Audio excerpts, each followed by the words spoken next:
What's been going on in your last 12 months? My last 12 months. All right. Quick recap. So we in February.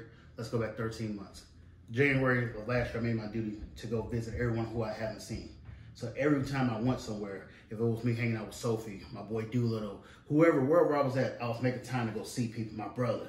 It didn't matter. So for the first quarter of last year, that was my sole purpose. Where I was going to train at, I was going to go run into somebody who I haven't seen in a while. Hang out, give them my presence, give them my time. Because you never know. Time is short in life these days. Most people don't realize that. We here today, we gone tomorrow. So I was spending a lot of time doing that. But then I realized during that course, that first half of the year, I wasn't happy anymore. Was you not happy anymore because you was away from home?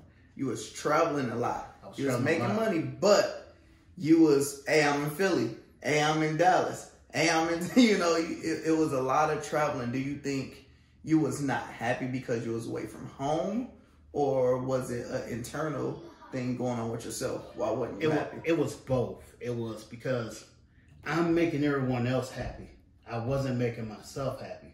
Because the 4 people that's upstairs right now who needed me to make them happy, it didn't come from money. It was just my presence of being here. And my time and energy was given to everything and everyone else, but wasn't given to them. So when people need you, that you created, and you're giving your time and energy to the rest of the universe, it has a wear and tear on your body, because then you can start to sense their unhappiness. You soon about to be a father, so you'll understand once that energy starts to go away from your life, you're not whole anymore. Your equilibrium is off. You're not on your square. There's nothing balanced in your life anymore, because the main things you created are the things you're supposed to take care of. You're taking care of them financially, material, but the thing that they needed the most was, come here, Dad. Let me give you a hug. I love you. You know, that type of energy, it can't be replaced. We talking real here. This is a real conversation. How do you do that balance? Because yes, your kids need you there physically. They need a father. Don't want them young queens. They needed that. They need that masculine energy. Your son needs that. Correct. But you gotta make this money and you gotta provide. If you're a provider, how do you find that balance? Because if I'm in a predicament where I gotta go leave to make money, but I want to be with my kids, let's give me the real about it. So it comes a time. I fell in love with money.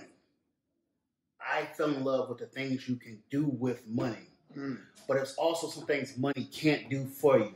Money can't put a smile on your kid's face, a genuine smile. Kids will get a toy and open it and play with it. 2 days later, that toy is irrelevant. But you're still their father, and you're not here. So it's plenty of kids who grew up and got the world handed to them, but they didn't get love. So when they get older, they commit suicide.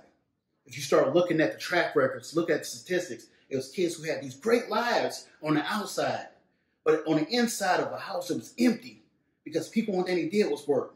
They just filled them with material things. If you ever watched, they did a great job illustrating this. If anyone ever watched the show All American. Love that show. Her dad was a multi-million-dollar producer, but her mom had already died. Her dad just kept giving her money, but he was never there. So what was she doing? She was taking it out because internally she had nobody to cry out to. But you have to maintain a perfect image for the world.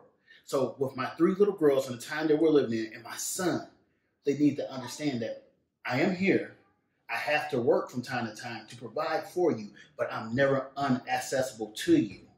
But they don't understand it at this age because I'm not here. They can't touch me.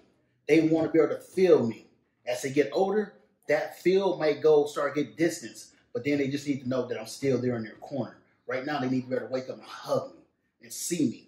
I feel like so many things, so many thoughts went in my head when you said that, because I think deeper into certain conversations like that. Like, what is the moment? Because we're in our 30s now, almost our mid-30s.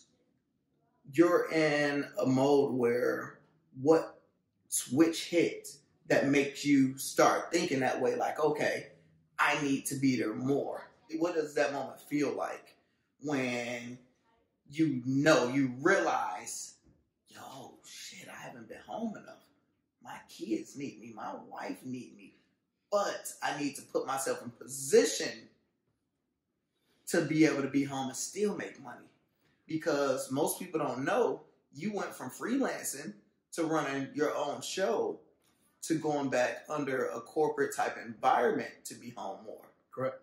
Let's talk about it. So let's talk about it. So you said, what is that switch? What is that moment? Yes, what's that moment? That moment is when you come in your house and you're invisible. Shit. That moment is when you walk into all of this and you say, hey, instead of them saying, hey, Dad, you get a what's up, like you regular dude off the street. they got a rotation going without you. So they like you ain't even in a rotation. They just so you're not even a part of this chain anymore. You just a gear that gets it to the next level. You're not even on the chain. It's like a guest that walk in the house. Hey, Lando, how you doing? What's up? How you doing? But you get treated. You get treated that way for Yeah. days on end until they realize, oh, now you want to be dead. Now you want to be here. So are we your vacation or are we your main priority? Most people can't differentiate between that. Is your family your vacation or is it your main priority? It's a big difference. Mine was getting treated like a vacation. I was only coming to see them 2 days on a weekend. Back out. 2 days. Back out. 3 days. Back out. So does it start to take a wear and tear? It wasn't. Yeah. It wasn't consistency.